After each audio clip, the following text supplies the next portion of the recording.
Hello, everybody. This is Welton Gaddy reporting from the floor of the Democratic National Convention on the last evening of the convention. And with me is Greg Lebel, who's been with me all of this week.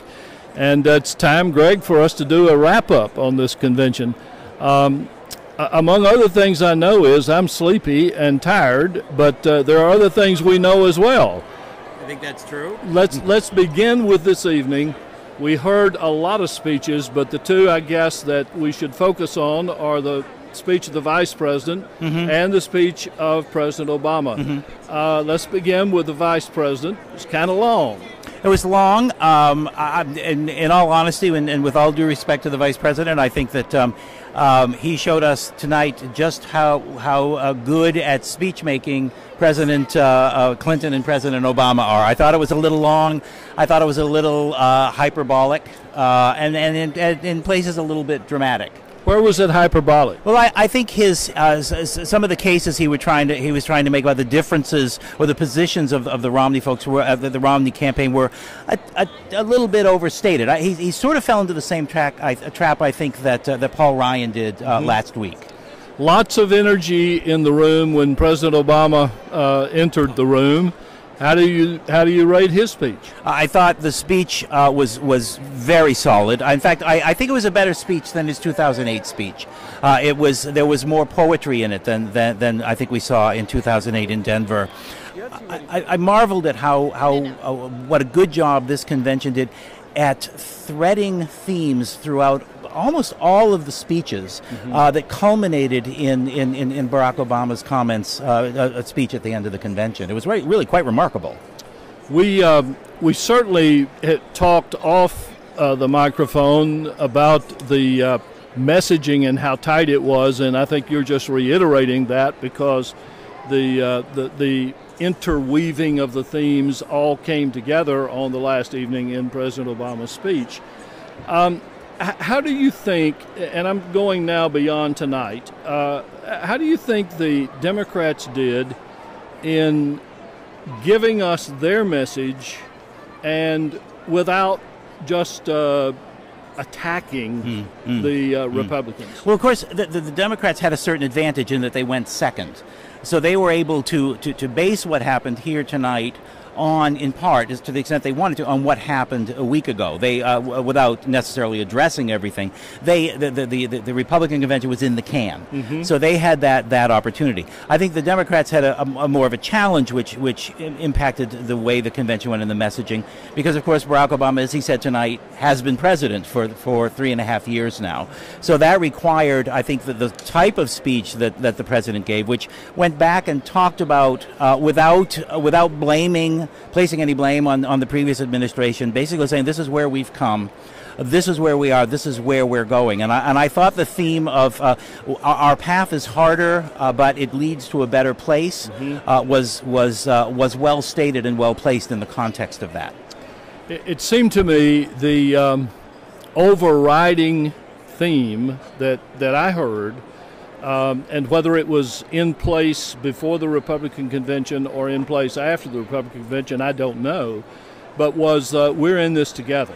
That came over and over and over again, and tonight there were, I guess, maybe 2 or 3 speakers who articulated that this is a difference between the Democrats and Republicans this time around. We're in this together. That's our conviction. The Republican conviction is we're in this alone, and it's everybody for themselves. Right. I think what the Democrats know from message testing is that the strongest message they have to run against the Romney record and the Romney proposals is that go it alone theme that they can attach to a lot of what they heard coming out of Tampa. And I think you're right. And I think President Clinton was really quite eloquent last night in driving that we're all in this together message home. And I think the president tonight actually wrapped it up in a different word. He talked about citizenship. Right. And that's the first time I've heard that word. That word's begun all, it's really been almost out of the use. Exactly. And the way he defined citizenship was we're all in this together. Yeah. The the other thing I thought that at least the implication from the Democrats was, we're looking for the future. It's going to take us a while to get there. The Republicans, from the Democratic perspective, are trying to look just at what's ahead, and they may make some real mistakes in what's just ahead. And I think, again, that's incumbent in the nature of the two races. Romney, as the challenger, has the luxury of looking only toward the future in terms of how he presents himself. The president has to take a step back. There's that retrospective aspect to the president's message that has to be there, and we saw that. We've seen it, as you said, weave through the messages the last few nights, but especially, I think, in the president's remarks tonight. The one other thing besides citizenship that sounded new to me, and it was certainly strong in the president's remarks, but it was also present in others, and that is an affirmation of the electorate, the affirmation of the people who make up this nation. And the president was clear that he had, of course, last time around talked about hope, and yes, we can. And then he was saying tonight, I take hope in you, the citizens. Yeah, I thought it was interesting that he recast hope tonight. Right. He recast hope in the context of incumbency, which I think he did well.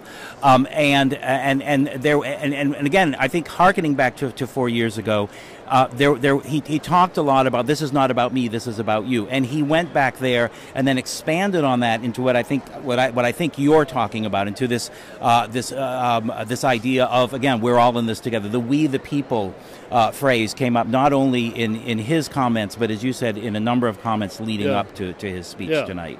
Well, now you've been to a lot more conventions than I've been to. So as conventions go, you had the luxury this time of not having a candidate to worry about making a mistake or some gross error in language. How does this one compare with others? This was a very well-organized, very tight Democratic convention. It would surprise no one, I think, if I said the Democratic conventions are usually not as tight as Republicans. I would say the reverse is probably true this time. We saw at the Republican convention Governor Christie sort of go off the message a little bit. I thought that Ann Romney's speech was good, but could have been better in terms of specifics and in terms of really making the case for her husband. This was a remarkably tight convention, even more so than 2008. I remember everyone was worried in 2008 with the Hillary Clinton factor and how that would play out. This was a very, very tight convention in terms of messaging and even schedule. I'm occasionally looked at my watch, thought, my God, we're on schedule. Well, listen, I have one other question, and it's important. I'm doing it last, but not because it was last in importance. I want to ask you how you thought faith fared in this convention, and let me just say, leave out the benediction by Cardinal Dolan, which was one of those prayers that sounded like it was much more for those of us in the arena than it was for God. And it was a pietistical rehearsal of social issues from a Roman Catholic perspective. So leave that out. How did faith fare otherwise? With the exception, and maybe we should leave this out too, with the exception of the brouhahas we saw over the words Jerusalem and God in the context of the platform, the references to faith, my opinion was that they were healthy references to faith. They were not about religious dogma. They seemed to truly be about faith. Something that occurred to me is that when I think in the context of political rhetoric, when one talks about how one's faith affects one's actions, it's a very different and more desirable and more valuable message than when one dictates how faith should direct all of your actions. And that really was the difference for me. I would agree with you. I thought there were maybe one or two times when some reference to faith could have had a double entendre. And I thought that even with the president, when he quoted scripture about hope, and then he said, if you believe in this could have been hope, could have been scripture. And he said, if you believe in this as I do, then the implication was everything's going to be all right. That's very interesting. I didn't pick up on that, but as you describe that, I wonder if the political message wrapped up in that maybe was, hey, remember, I'm a Christian. I wouldn't doubt that at all. Yeah. And I'm not trying to be picky when I say that, but I think our listeners expect us to be sensitive to those kinds of things. Right. So I think faith was prominent here. It wasn't waived. There wasn't a flagpole for faith. Wasn't even a flagpole for religion. Can you sum this thing up in a word or two? No. Okay, well, that's all right. I understand that. We've got from now until Election Day to talk about this and replay some of this in our minds, and maybe even our producer, Ray, will have enough of it on tape we can replay some of that. For those of you who weren't here, and for those of you who may not have seen or heard all that we have posted this week, Greg and I are going to be talking about this ad infinitum. I hope not ad nauseum, but it's important stuff, and we're going to be talking about it as we do other important matters on State of Belief Radio. We're going to start with this week's show, and we hope that you will be listening to that.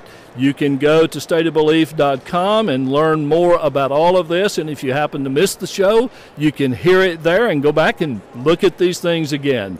We're serious about responsible citizenship, about responsible expressions of faith, and about what's good for our nation as we keep the promise of its Constitution. I'm Welton Gaddy. This is State of Belief.